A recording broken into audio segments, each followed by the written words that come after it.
Class 7 Urdu सबक number 17 Kutton में 2 रोज़। ये आज़ाद कश्मीर का खूबसूरत इलाका है। पढ़ने से पहले पूछिए, क्या आपने आज़ाद जम्मू और कश्मीर या गिलगित बल्तिस्तान की सैर की है? उसके बारे में बताएं। जवाब है जी हाँ, मैंने आज़ाद जम्मू और कश्मीर और गिलगित बल्तिस्तान की सैर की है। आज़ाद कश्मीर का दारुल हुकूमत मुजफ्फराबाद है। कश्मीर पाकिस्तान की शहरग है। कश्मीरी चाय दुनिया भर में बहुत मशहूर है। यहाँ कश्मीरी ज़बान बोली जाती है। कश्मीर को जन्नत नज़ीर कहा जाता है, यानी जन्नत जैसा। बड़ी तादाद में सियाह सैर व तफरीह के लिए आज़ाद कश्मीर का रुख करते हैं। गिलगित बल्तिस्तान का सदर मकाम स्कर्दू है। इसे पाकिस्तान का 5वां सूबा कहा जाता है। यहाँ बल्ती ज़बान बोली जाती है। 9 रोज़ जश्न बहारा और शंदूर पोलो मेला गिलगित बल्तिस्तान का मशहूर त्यौहार है। पोलो यहाँ का मकामी खेल है। सवाल नंबर 2, आपका पसंदीदा सियाहती मकाम कौन सा है? जवाब है मेरा पसंदीदा सियाहती मकाम मरी है।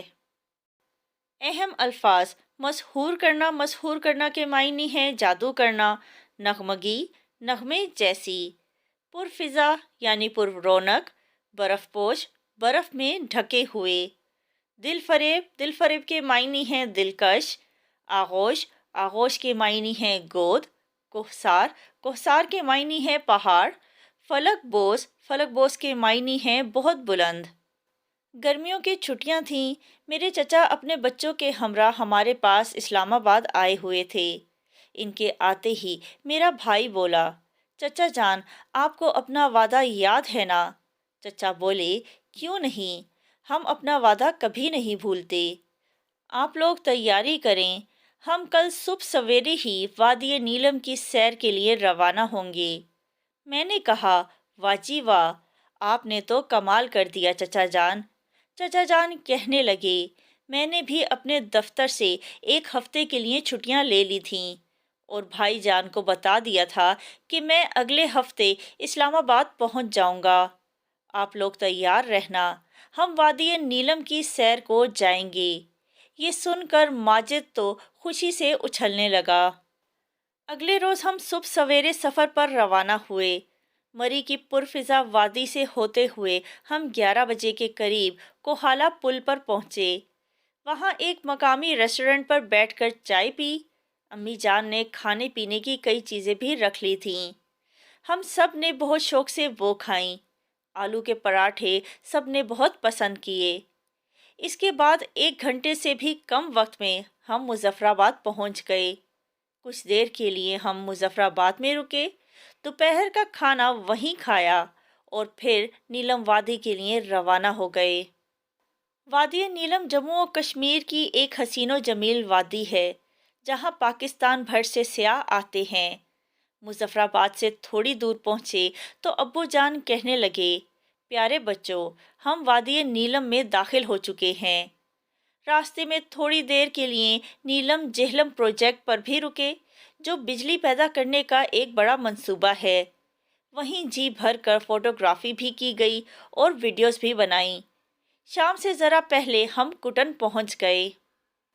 कुटन एक इंतहाई पुरफिजा और पुरसकून जगह है। ये सतह समंदर से कमोबेश 4000 मीटर बुलंद है और मुजफ्फराबाद से शमाल की जानिब 148 किलोमीटर के फासले पर वाक़या है। इसकी गुनगुनाती आबशारें और बहती नदियाँ अपनी मिसाल आप हैं। पहाड़ों की बर्फ पोश यानी पहाड़ जो हैं बर्फ से ढके हुए हैं और फलक बोस चोटियाँ यानी बुलंद चोटियाँ इस जगह के हुस्न में मज़ीद इजाफा कर देती हैं। हर तरफ हरियाली ही हरियाली है। जगह जगह सेब, खुबानी और नाशपाती के बागात हैं। नदी के किनारे उगने वाले रंग बरंगे फूल देखने वालों को मशहूर कर देते हैं। मशहूर होना यानी जादू हो जाना, मुतासिर हो जाना।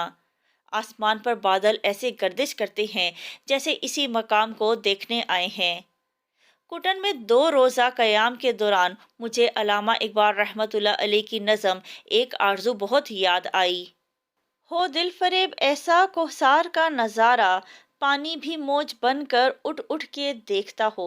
यानी पहाड़ों का नज़ारा इतना हसीन और इतना दिल को भाने वाला हो कि पानी की जो लहरें हैं वो भी उठ उठ कर उसे देखती हों। آغوش میں زمیں کی سویا ہوا ہو سبزہ، پھر پھر کے جھاڑیوں میں پانی چمک رہا ہو، یعنی زمین کی گود ہے وہ سبزے سے ہریالی سے بھری ہوئی ہو، اور جھاڑیوں میں پانی چمک رہا ہو، پانی کے قطرے، شبنم کے قطرے چمک رہے ہوں۔ پانی کو چھو رہی ہو جھک جھک کے گل کی ٹہنی، جیسے حسین کوئی آئینہ دیکھتا ہو، یعنی پھولوں کی جو ٹہنیاں ہیں وہ اس طرح پانی پہ جھکی ہوئی تھیں، جیسے پانی میں خود کو دیکھ رہی ہوں، پانی کے عکس میں خود کو دیکھ رہی ہوں، جیسے کوئی حسین انسان جو ہے وہ آئینہ دیکھتا ہے۔ قدرتی مناظر اتنے خوبصورت تھے کہ منہ سے بے اختیار سبحان اللہ نکل جاتا تھا۔ ایسے ایسے خوبصورت مناظر تھے کہ انسان دیکھتا ہی رہ جائے۔ کٹن میں 2 روزہ قیام انتہائی یادگار تھا۔ رات کا سماں بھی دل فریب ہوتا تھا۔ سر شام یعنی شام ہوتے ہی ہر طرف خاموشی چھا جاتی تھی، لیکن بہتے پانی کی نغمگی یعنی بہتے پانی کی جو آواز تھی وہ ایسے تھی جیسے نغمہ ہو، کانوں میں رس گھولنے لگتی تھی، یعنی کانوں کو بہت خوبصورت لگتی تھی۔ جس دن ہم کٹن پہنچے رجب کی 12 تاریخ تھی، رات ہوتے ہی چاند نکل آیا تھا۔ ہم دیر تک ندی کنارے بیٹھے رہتے۔ ابا جان، امی جان، چچا جان اور چچی جان اپنے بچپن کے واقعات سناتے۔ ماجد، عالیہ، میں اور طوبہ بڑے شوق سے ان کی باتیں سنتے تھے۔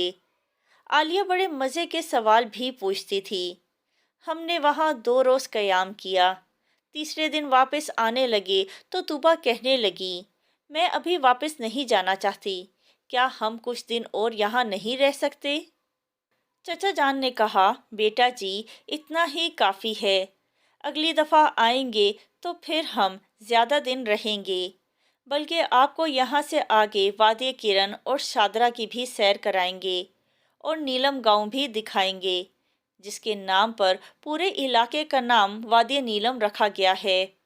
واپسی کا سفر بھی بڑا پرلطف تھا۔ جہاں بھی قدرتی منظر اچھا لگتا چچا جان گاڑی روک لیتے تھے، تھوڑی دیر تک وہاں کا نظارہ کرتے، تصویریں لیتے اور چل پڑتے۔ راستے میں کئی جگہوں پر رنگ برنگی چادریں اور چھتریاں لٹکی نظر آئیں۔ سب نے خریداری کی اور لطف اندوز ہوئے۔ اسلام آباد پہنچے تو بے حد تھکے ہوئے تھے، لیکن بہت خوش تھے۔ پڑھنے کے دوران میں وادی نیلم کہاں واقع ہے؟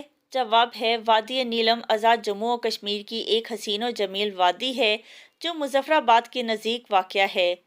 سوال نمبر 2، جہلم پروجیکٹ کیا ہے؟ جواب ہے، جہلم پروجیکٹ بجلی پیدا کرنے کا ایک بڑا منصوبہ ہے۔